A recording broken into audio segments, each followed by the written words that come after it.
الحمد لله والصلاة والسلام على رسول الله. أيها الإخوة الكرام، السلام عليكم ورحمة الله وبركاته. ذي البداية كنديني قبل نتكمل سيجي مواضيع الاقتصاد أهث لان مواضيع غي شوفن نقول سناكين حوجتنا أكثر لان وقاعد يتراجعون باش نكمل مواضيع الاقتصاد قواعد وقيم نبضد مسألة مهمة جانب المعاملات.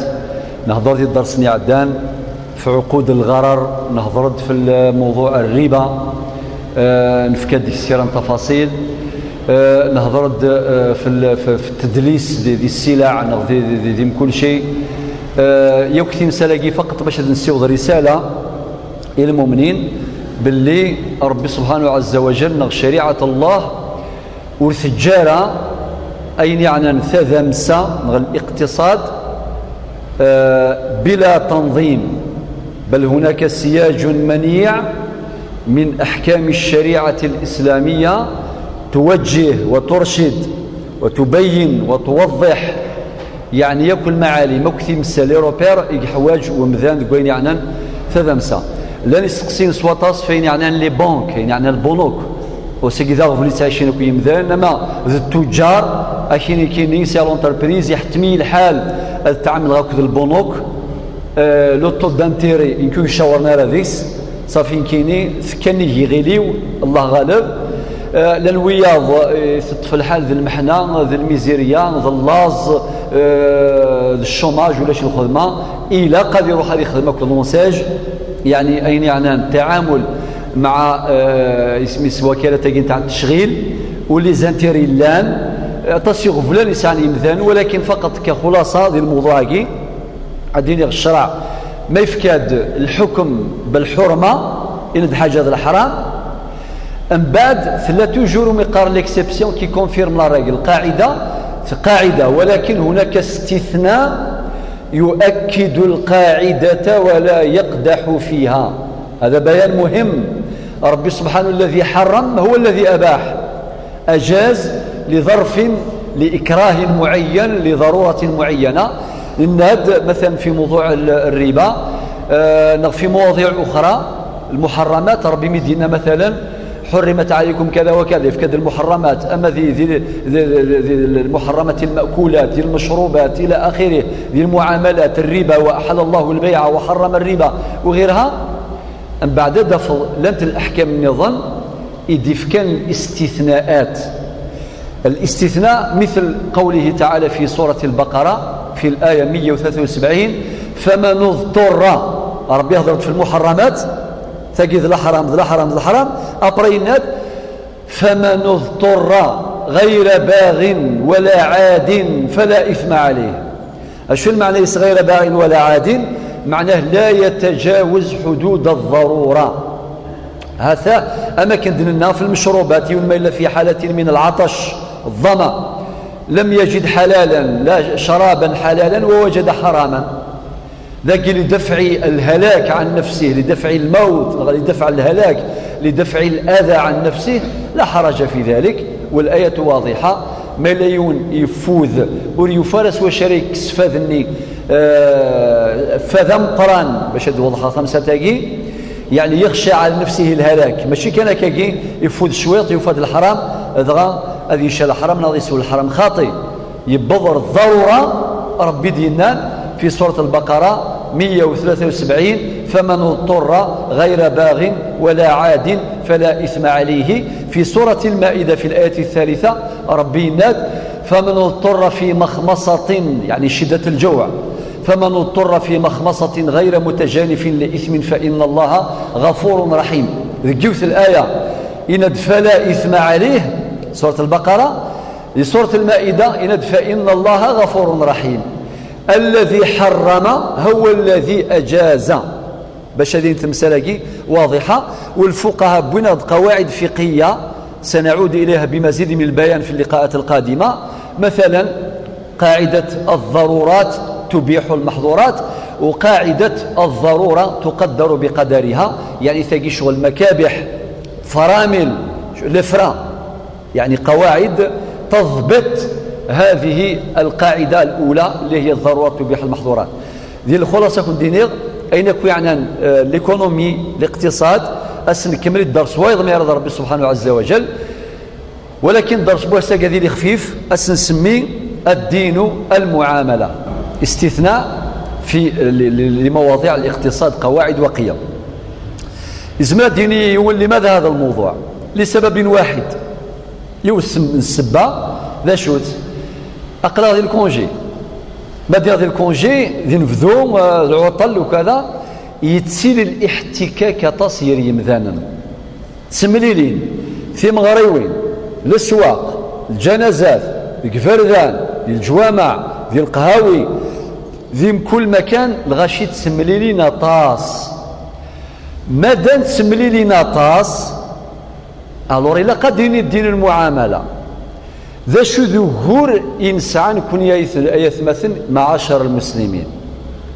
الصلاة الحمد لله الغاشي تزالان أثي رمضان قريبة ديك الشم الغاشي تصوصو من سواطاس الحاصل ما شاء الله، ولكن فينا الميول ما يخدم دياغنوستيكي يخدم يعني تشخيص لأدوائنا وأمراضنا أذيافيون الهلاك المعاونة فوس ديك فوس باش تنذاوي ذي المعاملات والقاري ثميم ذي الميزان يرانا غاسي ضيون تظليث يراك ذا ربي رمضان يراك ذا ربي الزكاة يراك ذا ربي الحج كيف كيف، ولكن شو غيه من نكوني ذي المعاملينك هل ترى المعاملينك لو كومبورتموينك يلهان غيريث أنت تكلاسير أما كنت حصان لانت المعاملات يلهان لانت المعاملات ذيريثنت سوحاشنت الجرحنت سخسارنت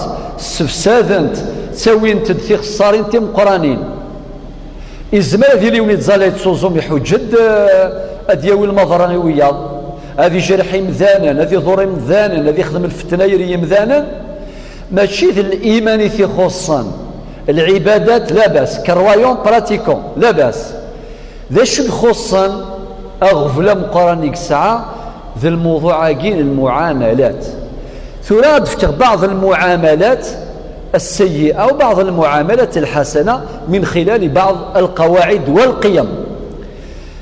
أدفذو كان سيون الموضوع اسميس الحياء لحية اسم ديني ون الحياة كذا شو الميزان يكساد الشرع أكون ديني غاية مثلا يسعى غزال ذا القرآن نفيو الشفيع صلى الله عليه وسلم يند كل الدين يسعى الخلق والخلق من الإسلام ذا شوث الحياء لحية.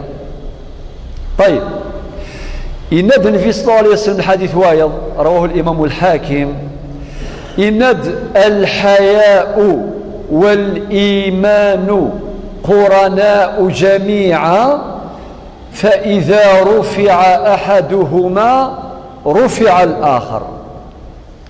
الإيمان أكذ الحياة أكني دكولا الإيمان لافوا الإيمان ذي رجم قرآن ولكن الثثارة باللي الإيمان مثل ديف ذا ربي سبحانه ذي القرآن الكريم دايما الشديث غالعمل غالمعاملة مثلا والعصر إن الإنسان لفي خسر إلا تقول لك سبسيون شو دينا ربي إلا الذين آمنوا وعملوا الصالحات يشد دايما ير الإيمان أكذ العمل الصالح.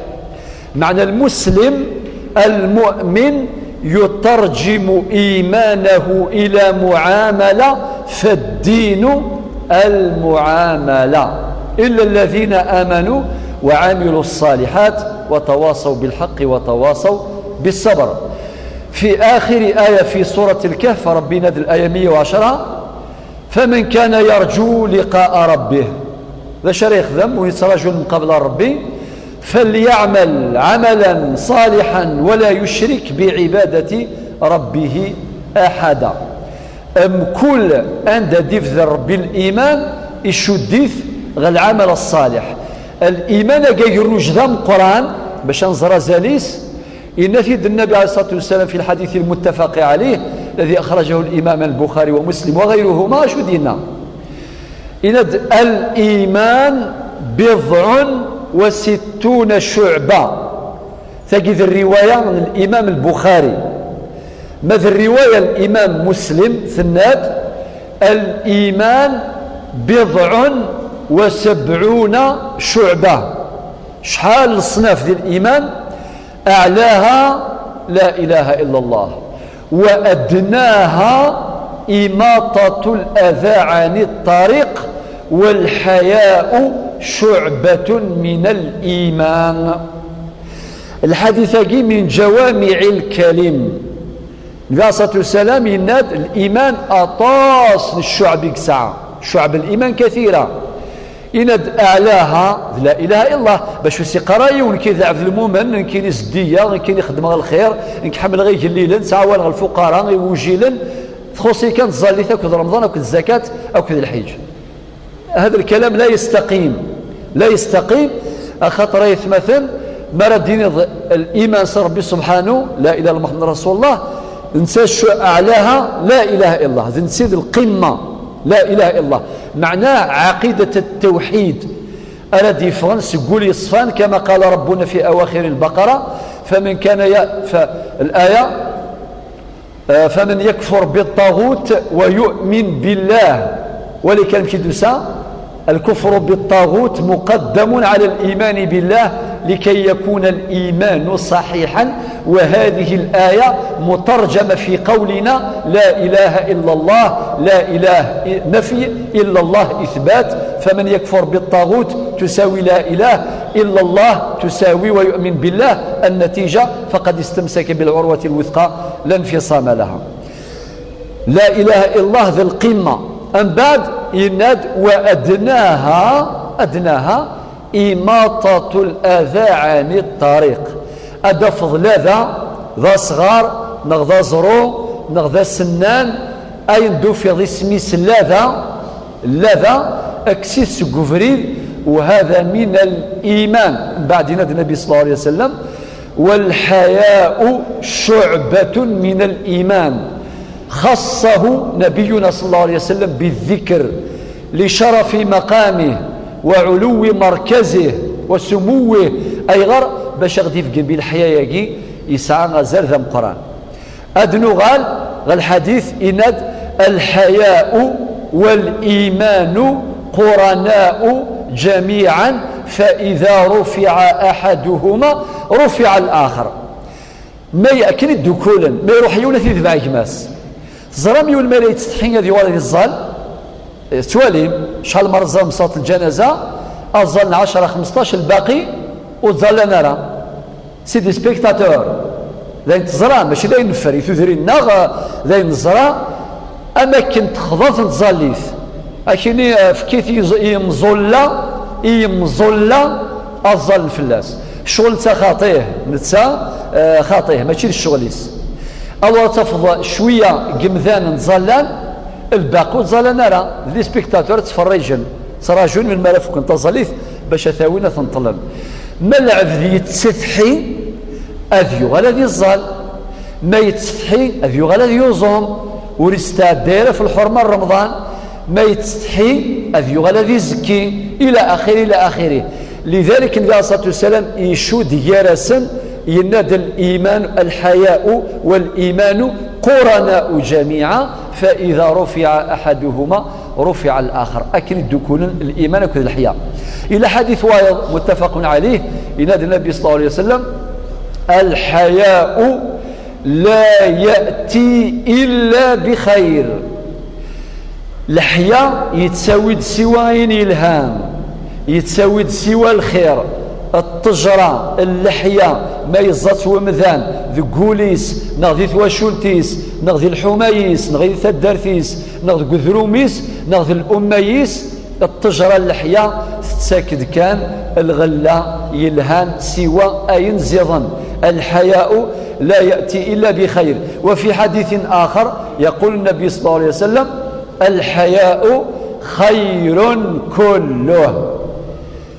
فلما إلا نسعى الحياة ذي المعاملة نغ أتسيلي ثقرز أدنو غثور لا براتيك ما إلا نسعى الحياة ذي الجماع أنسم قدر أنسعوا الحرمة أنسعوا لحية هذه الأمشطوح هذه قدر أم قرآن أم قرآن هذه في كزالي ومشطوح ذي الحومة ذي ثواشوت ذي ثمغريوين إما ولاش الحياة ثمغريوين يضرو خسار ما إلا ستار الحياة ستر اللحية إذ يفكى ربي نكسيت في يماننا أذو غانثي مغريويننا أورساين ترى السر أورساين تاين يلهان أورساين الخير هذا داوين تداوي السو أشحال قمذانا وليو باش الحمدنا ربي سبحانه الصوضيثا أدخذ من تمغرة أذ فرحا وثمغرة ذي النعمة ولكن أذ قابل النعمة سنقمة أذ قابل النعمة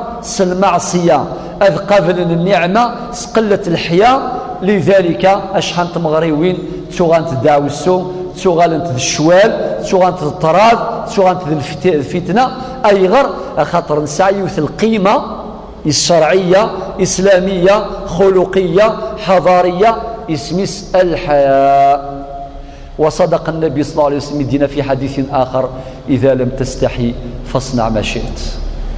يقول ما إلا يكسر الحياة يزمر يخدم كل شيء أريد تحزف أريد تخمم أريد قدر ولكن للأسف الشديد غاس إنسان يضور مانيس ولكن يضور المجتمع ما إلا يخص الحياة. الدين المعاملة هذا ندم قيمة من القيم قيمة الذوق. الذوق كما يقال سلوك الروح لو كاين سميه استقبالي في الحذاقة. نهضرت في لاسيون واسع على كل حال في دروس فقه السنة ولكن باختصار شديد أدنيني لحيا يرنايس الذوق يرنايس الحذاقة. الحذاقة يجي مثلا جيرانا جيرانا غاكو ذي نفقاوم جيرانا غاكو الجيران جيرانا غاكو الفراني. الحذاقة القيمة يجي الخلقية القيمة الشرعية يجي الحضارية قيمة إذا كانت حاضرة عشنا في سلام إذا غابت وتخلفت عشنا في شقاق وفي صراع وفي خلاف. الحذاقة يتمثل في لهم كل شيء في الله ذقوال ما نغال تجدي في النغ زرا ما مشي تربين في تجدي في النغ تربين في فولي الهام يقول ما ينطق سوال هذه بدو صلاة عن النبي صلى الله عليه وسلم أكونيني صلي وفنفين صلي على النبي محمد صلى الله عليه وسلم وذي صلينسا وذي فذوال فقيد الحذاقة مي فكوال أشيني ما وقمغ الحمد لله ما سخسر استغفر الله. فقيد الحذاقة ما إلا يتمسلا وال الزيضان يقارد كان وال الزيضان ذي الحذاقة وربي القرآن الكريم يناد وقولوا للناس حسنا وقولوا للناس حسنا إني ثوال زيضا ويناد ربي سبحانه ادفع بالتي هي أحسن ويناد ربي سبحانه في سورة إبراهيم ألم تر كيف ضرب الله مثلا كلمة طيبة كشجرة طيبة أصلها ثابت وفرعها في السماء تؤتي أكلها كل حين بإذن ربها ويضرب الله الأمثال للناس إلى آخره. المدينة في الكلمة الخبيثة ومثل كلمة خبيثة كشجرة خبيثة اجتثت من فوق الأرض ما لها من قرار. بعد اختمس لا سوى الإلهام إن يثبت الله الذين آمنوا بالقول سوال بالقول الثابت في الحياة الدنيا وفي الآخرة ويضل الله الظالمين ويفعل الله ما يشاء. جماعة الخير الحذاقة يجي أما الجوال أما ذي المعاملة الدين المعاملة أكو تواشولتيش أكو تمطوثيش أكو وراويش أكو جيرانيش أكو يشريكنيش أكو واثمثنيش سمحتي لنا كراكي مثلا تقول نفذو يتسافن السباب باش ادخل من الشوال ادخل من طراب إما يولد يعيش في فرنسا إيميغري أدياس أوليو باش هذه يفرح هذه الصفرح أدي يرفد الميرف نتريكا القيرة على طول هذه تسعني في لسان شو خصان دا زاذنت دا نقصانت هذه يقسم العلاقات هذه يخدم القيرة الشوال طراد الفتنة إلى آخره. يا خويا السعيد الحق ظل فيثيد بالحق الحق يطلب بالحق يعني نبل الغايات يستدعي أو يقتضي نبل الوسائل. يا خويا من حقك باش تظل الحقيق ولكن ظل فيث الحق ظل فيث وين الهان ماشي الشوال، ماشي ستراد، ماشي سوين يشمثن سوين خسران. لذلك كان يخرج مثلا وليو باش نستغل الفرصه ونفذو العطله اسمير تسد ويثيرو اذا من اثمثا اذ مصالحا اذ معاونا اذ فرحان الى اخره. لا، اذ مليلا القيرة يشوال يجيروال يجرح بوال او ثرض ومقارن النميمه ذا الغيبه في كذا يتهدونت اديوض كان كي يحبس ديجا فكان يدفلك جرنان اول قلت الدنيا غير من فراغ ناخذ من موقع العلم والمعرفه للواقع المر اللي رانا عايشينه اديا ساكن يحبس السيد عليه السلامه كيما اكيد ما تسلمش عليا يسيد في الله كل شو تخدموا في الليل اشو تنيض في الليل كي يهضر ربي يسلع عقليه اشي يساغ مصدر موثوق مسؤول ساكن الزفاء زديه الصفان. طيب يا اخي ربنا فتبينوا خاطئ نصوص الاياكي اتخدموا المواقف وتسفر احكام دي جوجمون المعطيات دي دوني معلومات بالك الصحه تاعها بالك جهيد تاعها وربي سبحانه وتعالى فتبينوا أن تصيبوا قوما بجهالة فتصبحوا على ما فعلتم نادمين. أي مثل هذه التصرفات تخالف الأخلاق الإسلامية وتخالف الذوق الإسلامي، والذوق سلوك الروح. الغاشي الحنس ستومبيث قفرذان يوني حزواغ ماشي سيني سمحي خاطي ويرفذ فوسيس ويرفذ غيليس ويدمع كوازيس لاغير الحرب ولا شوال زيضان سمحيين استغفر الله معليش اما يهواي ادي فغير المسلاي اما بلا ما نقدرش يقارن مدن ولا حول ولا قوه الا بالله. يعني الكونجير لو ثايا رمضان عند رمضان شهر الرحمه شهر البركه الى اخره. اللي مثلا ذيك يخدم الشوال اكثر ذيك يخدم الفتن اكثر. في غادي نغيث مثلا دي خلاصه القول الدراسه ديالي خفيفه ما كيكون دنيا خفيف جدا مراعاه لظرف سخانه الى اخره. ونغ دروس الاقتصاد نوجليت نتر الدرس وايضا ان شاء الله وقدر ذي الخاتمه اديني غيث مثلا نحواج ذي ثثرث النار ذي الحياه النار باش ادلوغال غل الاخلاق الاسلاميه ادلوغال غل المعالم ادنجر الاسلام ذي ثثرث النار يشبه ربي مالو على غرصا أن نعيش في سلام يرغ يمنا في سلام أكد ربي سبحانه عز وجل في سلام أكد تواشلت النار أكد وذروم النار أكد الجيران النار ماشي ذي العيف هذا مخلف يمذانا ولكن شويلا ذي العيف ما يلكسن السر يراسن وكي ذيريث سكسان السر يذيري زي قبل كينا كيف كربي السر ذي سر هذا مخلف يمذانا في الشركة في التركة في فريد في فوال في ثمغرة في ثلاث ماشي ذي العيب هذا مخلفا ذا شو ذي العيب سكسان السر ما إلا إمذانا وظن الكسن السر يراسن نغادي الزمن أين يغد يوم ربي سبحانه باش نصله صلة الأرحام يرى كذي ذمن النار يرى الجيران النار يوصي يغد النبي صلى الله عليه وسلم أكن ثيد يوصى جبريل ما يزال جبريل يوصيني بالجار حتى ظننت أنه سيورثه ما زال جبريل يتوصيد في الجار الميظن غد يسيون واسديني الجار ذي ورث الجار. هذا رأيت مثلا من تفك المعالم الإسلامية أن نعيش ذي ثلويث جغون ثلويث أرثي من الليث. السلام عليكم ورحمة الله وبركاته.